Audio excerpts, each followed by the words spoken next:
सच बोलने की सजा कभी कभी मौत होती है, लेकिन सच बोलने की हिम्मत कभी कभी तकदीर बदल देती है। बादशाह फरुख मिर्जा का एक मशहूर कानून था, जो भी मुझसे 3 सवालों का सही जवाब दे, वो आजाद, वो वजीर, वो सब कुछ, और जो न दे उसकी गर्दन। कई लोग आए, आलिम, बुजुर्ग, सियाने, कोई न कर पाया। फिर एक दिन एक कायदी लाया गया। नाम था उसका खलील। न कोई दौलत, न कोई वास्ता, बस एक चीज थी उसके पास, सच्ची निगाह और सीधी जुबान। बादशाह ने उसे देखा और मुस्कुराया। तो यह है आज का मुर्दे मौत। बादशाह ने पहला सवाल पूछा है।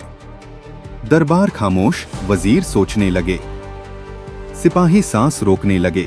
खलील ने सीधा बादशाह की आंखों में देखा और बोला, हुजूर, सबसे बड़ा जुल्म यह है जब इंसान को पता हो कि वो गलत है, फिर भी वो अपनी ताकत से सच को दबाए।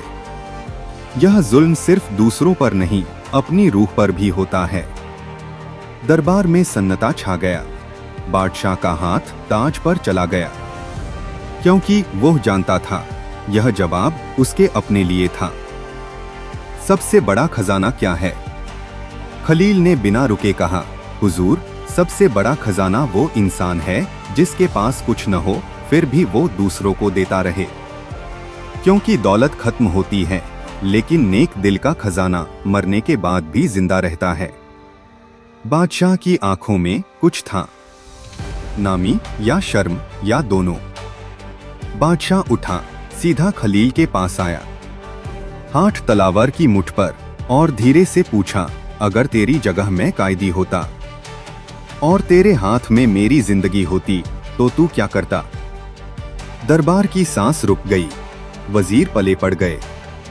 कुछ ने सोचा अब यह मर गया।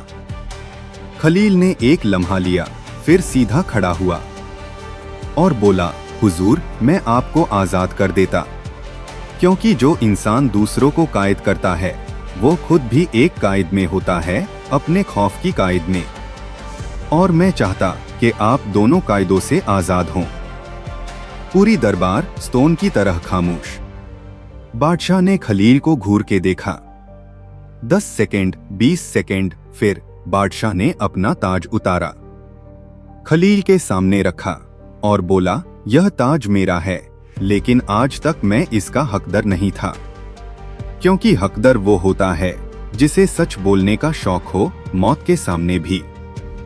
फिर जोर से पुकारा, यह मेरा नया वजीर है, खलील इब्न हसन। एक कायदी वजीर बन गया, ना फौज से ना दौलत से, सिर्फ सच से। दुनिया में सबसे बड़ी ताकत तलवार नहीं होती, सच होती है। और सच बोलने की हिम्मत हर जिंदगी में नहीं मिलती, लेकिन जब मिलती है तख्त भी मिलता है। ये तो सिर्फ एक कायदी की कहानी थी, लेकिन अगली कहानी में एक बादशाह खुद अपना तख्त छोड़ देता है, सिर्फ एक फकीर की एक बात सुनकर। देखना मत भूलना।